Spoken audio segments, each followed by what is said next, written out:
Hello बच्चों कैसे हो सभी लोग। तो लॉकडाउन चला हुआ है और हम घर पर बैठे हुए सभी लोगों को पढ़ा रहे हैं। आप लोग भी घर पर बैठे हुए पढ़ रहे हैं। तो हमें आशा है आप लोग सुरक्षित होंगे। घर पर रहिए, लॉकडाउन के नियमों का पालन कीजिए और इसी क्रम में आगे पढ़ते रहिए। तो आज हम बच्चों आपके लिए लाए हैं एक्सरसाइज 3.2 क्लास 10th मैथ्स। और इसमें हम देखेंगे एक्सरसाइज 3.2 को किस तरह से सॉल्व करेंगे, किस किस टाइप के इसमें क्वेश्चन है। तो बड़ी ही सिंपल सी एक्सरसाइज है, बिल्कुल डरने की ज़रूरत नहीं है और हम और आप मिलकर के एक अच्छे से मैथ्स की तैयारी को कर सकते हैं। तो हम स्टार्ट करते हैं एक्सरसाइज 3.2। जल्दी से देखते हैं किस टाइप के इसमें क्वेश्चंस हैं। तो ये हमारी एक्सरसाइज है 3.2। इस 3.2 एक्सरसाइज में लिखा है find the pair of linear equation in following problems and find their solution graphically. मतलब इन जो प्रॉब्लम्स हमको दी हुई हैं इनको इक्वेशंस बनानी है, लीनियर पेयर्स बनाने हैं और फिर उन लीनियर पेयर को ग्राफ बना करके ग्राफिकली बच्चों हमें उनको सॉल्व करना है। तो देखते हैं किस तरह से ये क्वेश्चन हमारा सॉल्व होगा। तो इसमें जो क्वेश्चन नंबर फर्स्ट है बच्चों, इसमें लिखा है 10 student of class 10 took part in mathematics quiz.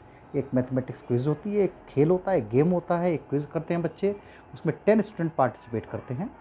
And if the number of girls is 4 more than the number of boys. और ये दिया है कि जो गर्ल्स हैं वो ज़्यादा हैं। कितनी ज़्यादा है? गर्ल्स 4 ज़्यादा हैं नंबर ऑफ बॉयज़ से। तो हमें तो पता नहीं भाई बॉयज़ कितने हैं, तो हम बॉयज़ को भी कुछ मानेंगे और गर्ल्स को भी कुछ मानेंगे और फिर इसको सॉल्व करेंगे। तो देखो बच्चों ऐसे सॉल्व करते हैं इस क्वेश्चन को। टोटल स्टूडेंट इस क्वेश्चन में कितने हैं? फर्स्ट का फर्स्ट पार्ट है ये, टोटल स्टूडेंट्स।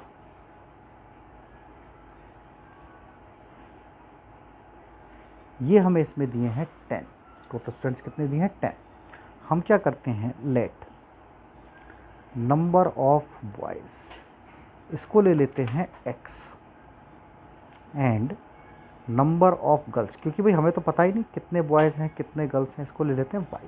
और जब टोटल स्टूडेंट 10 है, x बॉयज़ हैं गर्ल्स y हैं, तो इसका मतलब क्या होना चाहिए, x प्लस वाई कितना होना चाहिए, 10। इसको हम मानेंगे इक्वेशन नंबर फर्स्ट। अब हम देखते हैं हमारी सेकंड कंडीशन क्या कम है।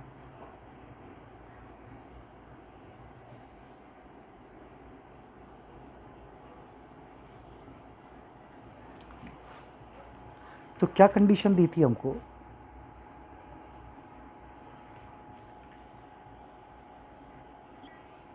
क्या कंडीशन दी थी हमको? कंडीशन इसमें ये थी कि जो नंबर ऑफ़ बॉयज़ हैं वो नंबर ऑफ़ गर्ल्स से 4 ज़्यादा है, यानी कि number of number of girls is 4 more than the number of boys. कभी कभी गलती हो जाती है हमसे भी। नंबर ऑफ़ गर्ल्स जो हैं is are 4 more number of boys. ये हमको दिया हुआ है, number of girls are 4 more number of boys. Number of girls का मतलब हुआ, नंबर ऑफ़ गर्ल्स को हमने कितना माना था, y। नंबर ऑफ़ बॉयज़ कितने थे, x। और गर्ल्स 4 ज़्यादा है तो हमने क्या करा, बॉयज़ को 4 ज़्यादा कर दिया, दोनों नंबर आपस में इक्वेट हो गए। अगर हम x को इधर ले आए तो y minus x is equal to 4, that is equation number second. तो हमारे पास दो इक्वेशन बनी है, एक बनी x plus y is equal to 10, एक बनी है y minus x is equal to 4। अब हमें ग्राफिकली सॉल्व करना है। तो देखते हैं ग्राफ कैसे बनता है। x plus y is equal to 10 है, तुमने 9th में सीखा है। इनकी अपनी मर्जी से कोई से भी 3 सॉल्यूशन निकाल लेते हैं। जैसे हम y इज इक्वल टू लिख देते हैं 5, तो सिंपल सी बात है x plus 5 is equal to 10 होगा। तो बच्चों x इज इक्वल टू कितना आ जाएगा, 5 आ जाएगा। हम दूसरा सॉल्यूशन निकालते हैं इस इक्वेशन का। मान लो हम लिख देते हैं y इज इक्वल टू 6, तो x plus 6 is equal to 10। हम कोई भी नंबर लिख सकते हैं, x में भी पुट कर सकते हैं, y में भी पुट कर सकते हैं, एज यू विश, जो भी तुम चाहो। तो x इज इक्वल टू कितना आ जाएगा, अब हमारे पास 4 आ जाएगा। हम तीसरा सॉल्यूशन निकालते हैं इसका। हम लिख देते हैं y इज इक्वल टू 4, तो देखते हैं क्या होगा, x plus 4 is equal to 10। तो x इज इक्वल टू अब कितना आ जाएगा, 6 आ जाएगा।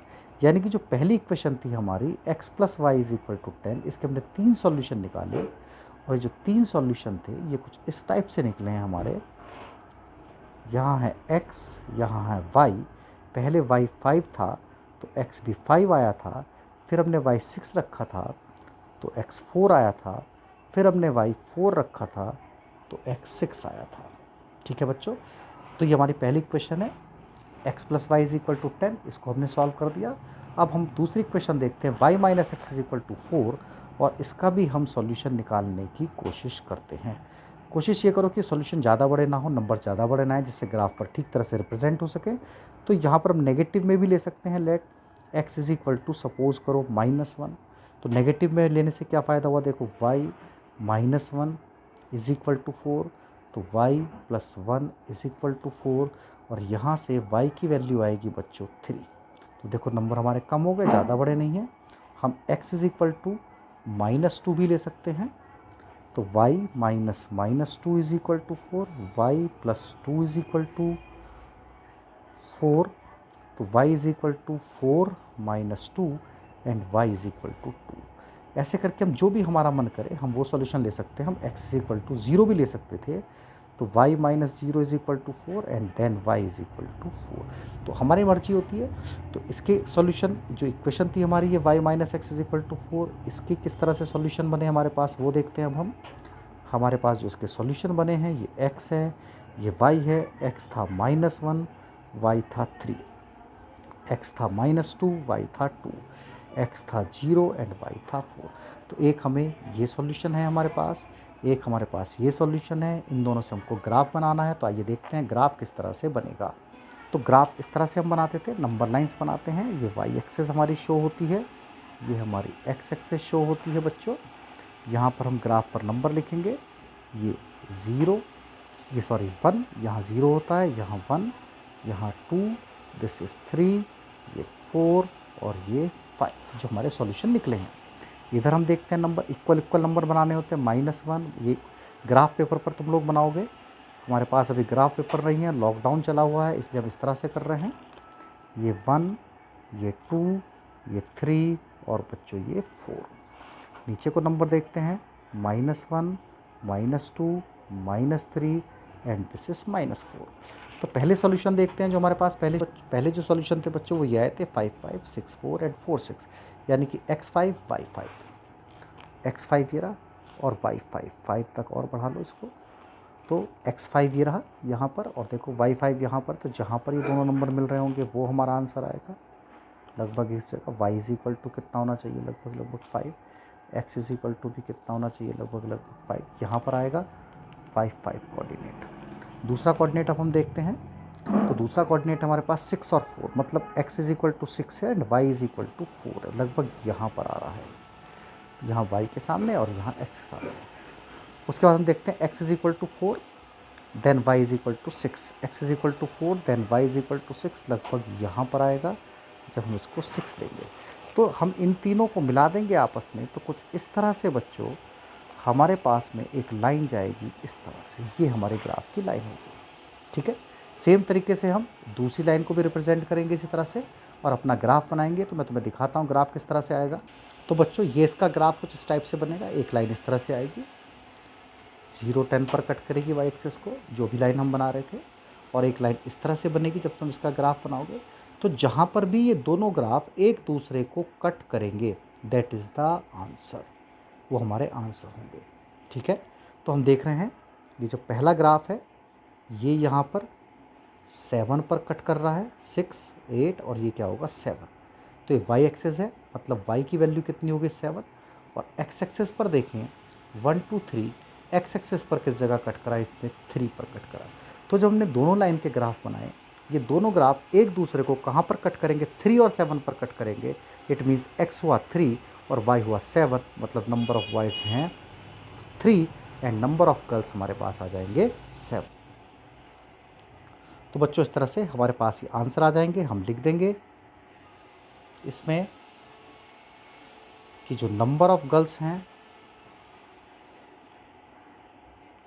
नंबर ऑफ गर्ल्स वो वाई थे 7 एंड नंबर ऑफ बॉयज़ जो कि एक्स थे 3। ये हमारा बच्चों इसका आंसर आ जाएगा। तो देखते हैं बच्चों इसका सेकंड पार्ट। इस सेकंड पार्ट में क्या लिखा है, 5 पेंसिल एंड 7 पेन। तो हम क्या करेंगे, let cost of 1 pencil, cost of 1 pencil, इसको मान लो ₹X। उसके बाद हम क्या करेंगे, कॉस्ट ऑफ 1 पेन, इसको मान लो ₹Y।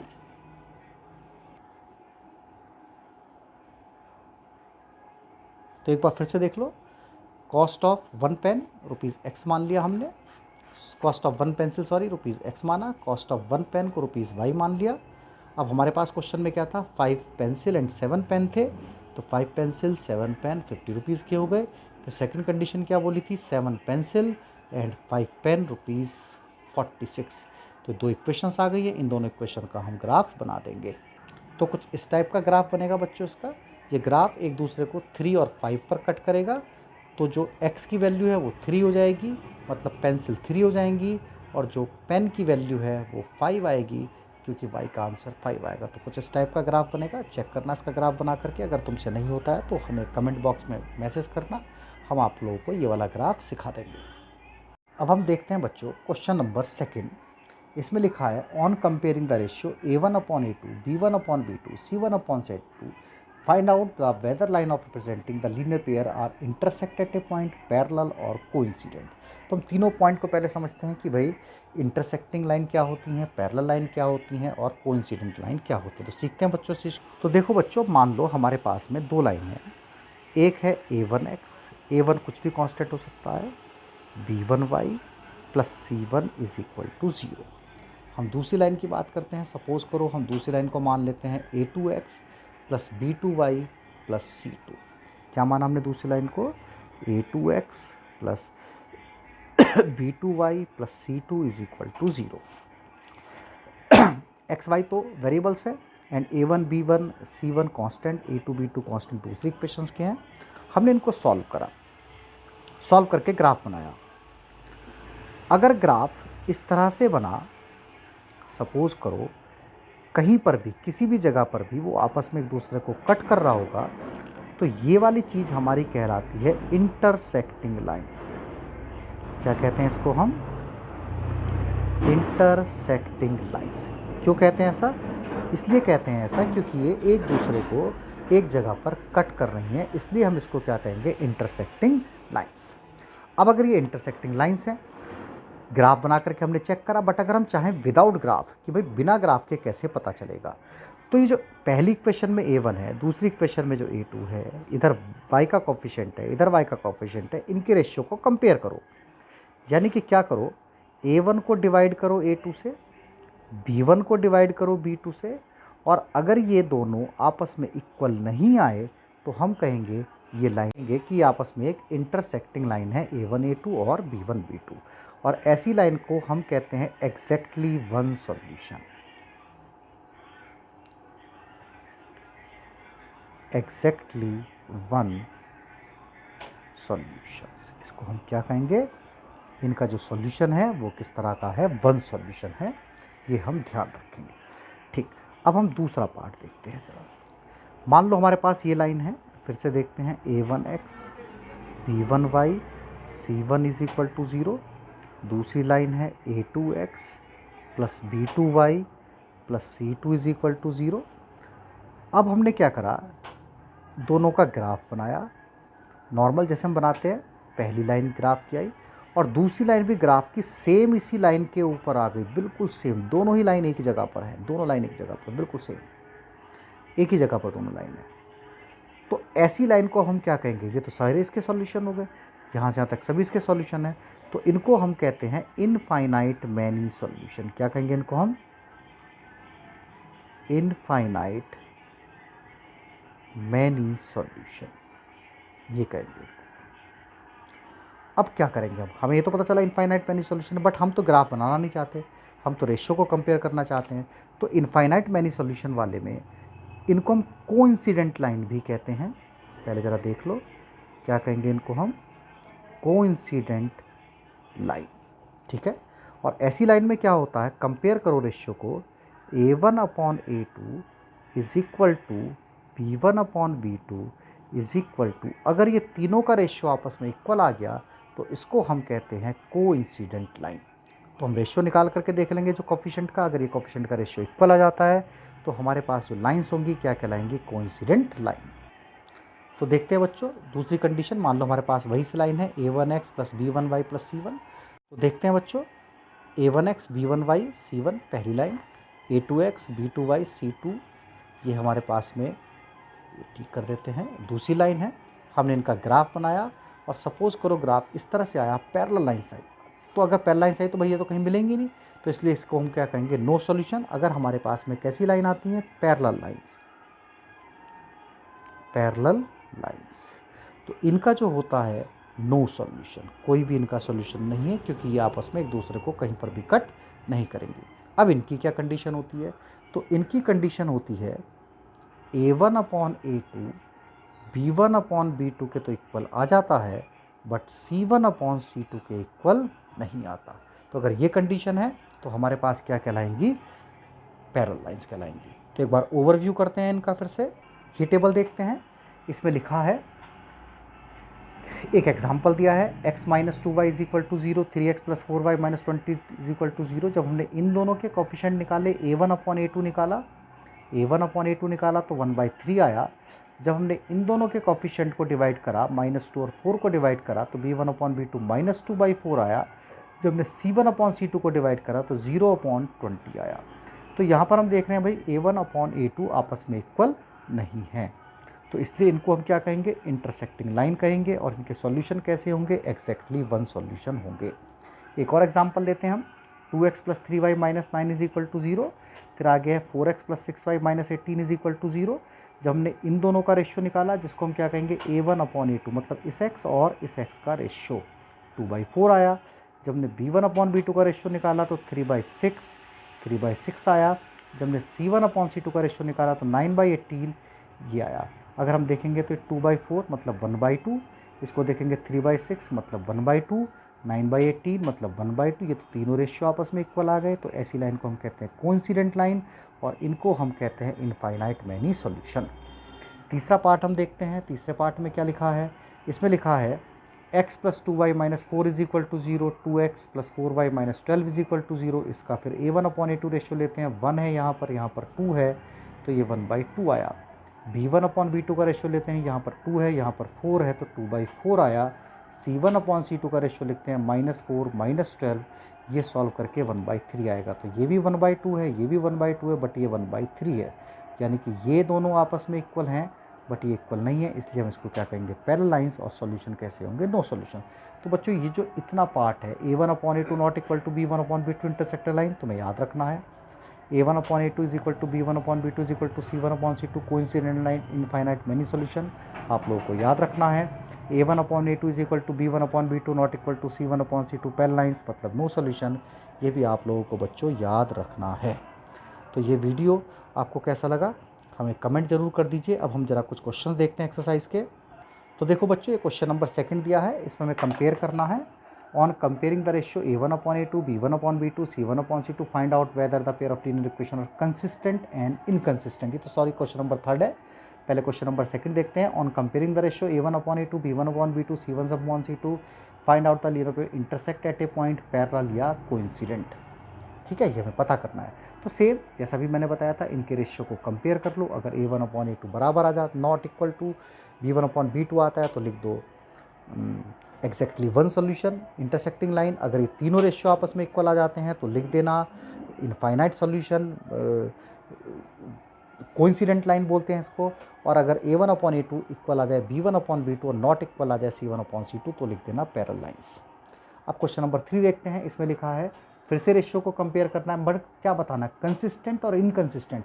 तो जिनके आंसर आ जाते हैं, जो सॉल्यूशन होते हैं, उनको हम कहते हैं कंसिस्टेंट, यानी कि जो इंटरसेक्टिंग लाइन है वो भी कंसिस्टेंट है, और जो इंटरसेक्टिंग लाइन नहीं थी, जो इनफाइनाइट मैनी सॉल्यूशन जिसका था, वो भी कंसिस्टेंट है। तो अगर इनफाइनाइट सॉल्यूशन आ गए तो लिख देना कंसिस्टेंट, अगर 1 सॉल्यूशन आ गया तो भी लिख देना कंसिस्टेंट, बट अगर पैरेलल लाइन्स आती हैं तो क्या लिख दोगे, इनकंसिस्टेंट। तो सेम तरीके से रेशियो को कंपेयर कर लीजिए और इस क्वेश्चन को भी कर लीजिए। अगर ये तुमसे हो जाते हैं तो अच्छी बात है, और अगर ये तुमसे नहीं होते हैं तो हमें कमेंट कीजिए, हम आपको ये वीडियो बना करके भेजेंगे जिसमें हम इस क्वेश्चन को सॉल्व कर देंगे। अब हम अपना नेक्स्ट वीडियो अपलोड करेंगे जिसमें हम इसके बाकी बचे हुए क्वेश्चन को बच्चों सॉल्व करेंगे। ठीक है, तो देखते हैं आगे हम अगले क्वेश्चन को। वैसे अगर देखा जाए तो question number 4, which of the following pair of linear equation are consistent inconsistent. फिर से बताना है, कंसिस्टेंट का मतलब होता है या तो 1 सॉल्यूशन आना चाहिए या इनफाइनाइट सॉल्यूशन आना चाहिए। इनकंसिस्टेंट का मतलब होता है पैरेलल लाइन्स आनी चाहिए। आगे कहा इसमें, if consistent obtain the solution graphically हमें इनके पहले चेक कर लो कि कौन से कंसिस्टेंट हैं, कौन से कंसिस्टेंट नहीं है, मतलब किसका वन सॉल्यूशन है या फिर इनफाइनाइट सॉल्यूशन है। जिनका पैरेलल लाइंस है उनको हमें कुछ नहीं करना, उनको सॉल्व नहीं करना, बट अगर कंसिस्टेंट और इनकंसिस्टेंट आते हैं, सॉरी कंसिस्टेंट आते हैं मतलब वन सॉल्यूशन आता है, इनफाइनाइट सॉल्यूशन आता है, तो उनके ग्राफ बना देने हैं। ठीक है, तो इस तरह के हमको ग्राफ बनाने हैं। क्वेश्चन नंबर 5, 6, क्वेश्चन नंबर 6 में भी हमको ग्राफ बनाना है। Draw the graph of the equation x minus y plus 1 is equal to 0, 3x plus 2y minus 12 is equal to 0। Graph बनाओ और ये चेक कर लो कि भाई x एक्सेस पर किस जगह कट करा और y एक्सेस पर किस जगह कट करा। तो खैर ये क्वेश्चन नंबर 5, 6, 7 हम कल देखते हैं अगली वीडियो में। तब तक आप हमारी वीडियो को देखते रहिए। थैंक यू बच्चों, धन्यवाद।